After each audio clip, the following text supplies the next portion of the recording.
Sekarang ibu dan bapak sudah mampu mengidentifikasi perundungan. Lalu, jika ibu dan bapak menyadari bahwa ada kasus perundungan yang terjadi, apa yang harus dilakukan? Pertama-tama, mari kita belajar berempati dengan korban perundungan dulu yuk.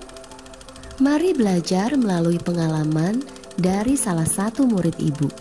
Yang ini namanya Risa. Saat ini Risa kelas 2 SMP dan seharusnya sedang seru-serunya bergaul karena SMP-nya baru saja memulai kembali kegiatan pembelajaran tatap muka. Namun, pergi ke sekolah menjadi menyeramkan karena ia diganggu setiap hari oleh teman sekelasnya, Roy. Roy pernah mengeluarkan komentar sepele tentang Risa yang membuat beberapa teman lain tertawa. Dan sejak itu, candaannya menjadi semakin parah dan sering. Ketika tidak ada penampilan dan perilaku Risa yang bisa diejek, Roy mencari-cari cara lain untuk usil. Ia pernah menarik rambut, melempar tempat pensil, hingga menyembunyikan tas Risa. Pokoknya, Roy melakukan apa saja agar Risa merasa tidak nyaman. Lalu, apa dampak perundungan terhadap korban seperti Risa? Kita akan bahas dari 4 aspek. Dampak emosional dan mental, dampak fisik, dampak sosial, dan dampak akademis. Pada umumnya, korban perundungan merasa malu dan atau kesal atas pengalamannya. Perasaan-perasaan negatif kemudian membuat korban tidak berdaya dan bisa mempengaruhi kesehatan mental korban. Entah korban menjadi stres, depresi, atau bahkan berkeinginan untuk mengakhiri hidupnya. Misalnya dalam kasus Risa, ia merasa kesal atas perundungan yang dilakukan Roy. Ia juga merasa cemas serta tak dapat melakukan apa-apa karena ia harus selalu mengantisipasi gangguan-gangguan dari Roy setiap hari. Dalam kegiatan belajar mengajar, ibu dan bapak bisa membantu dengan memastikan bahwa korban seperti Risa bisa merasa aman dan pelaku seperti Roy tidak mendapatkan kesempatan untuk melakukan perundungan. Bagaimana dengan dampak fisik?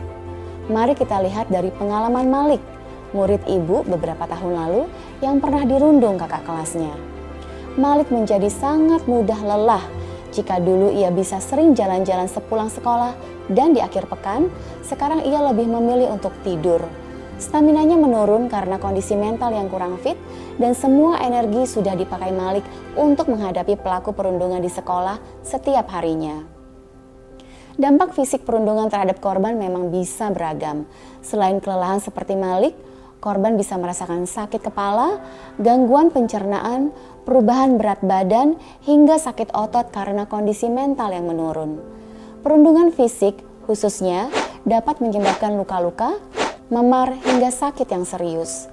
Karena dampak fisik merupakan dampak yang paling kasat mata, kita harus membiasakan diri untuk peka terhadap kondisi fisik murid ya. Dengan segala kondisi ini, tentu kehidupan sosial korban perundungan juga sangat terdampak. Dari pengalamannya si Putra yang dulu periang, ia jadi seperti orang lain setelah mengalami perundungan loh.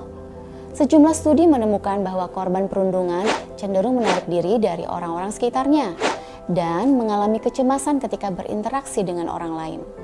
Hubungan sosial yang sehat dengan keluarga dan teman-teman akhirnya sulit didapatkan Putra yang kini mudah lelah dan menarik diri. Dalam situasi seperti ini, kita bisa mengutamakan pendekatan personal terlebih dahulu dengan korban.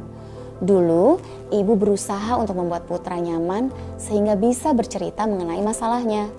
Ibu juga memastikan atau memvalidasi perasaan Putra atas perundungan yang ia alami. Jika korban sudah mulai terbuka, kita bisa melakukan intervensi yang mendorong interaksi sosial seperti merencanakan kegiatan sosial bersama, tugas kelompok, mengobrol dengan korban mengenai hambatan yang ia alami, hingga berkonsultasi dengan orang tua korban untuk strategi di dalam dan di luar sekolah. Perlu diingat bahwa proses korban agar bisa kembali membuka diri dan bergaul seperti biasa tidak akan instan ya ibu dan bapak. Dan kita tidak boleh memaksakan hasil yang cepat. Selain itu, dengan segala dampak perundungan yang sudah kita bahas, prestasi akademik korban bisa pula menurun. Dari pengalaman Yasmin, ini bisa terlihat dari peringkat di kelas, nilai, partisipasi dalam diskusi, hingga tingkat kehadiran di sekolah yang semakin menurun sejak mengalami perundungan. Ibu dan bapak bisa lebih proaktif dengan menanyakan kebutuhan akademis korban perundungan khususnya bila kinerja akademis korban sudah jelas mengalami perubahan.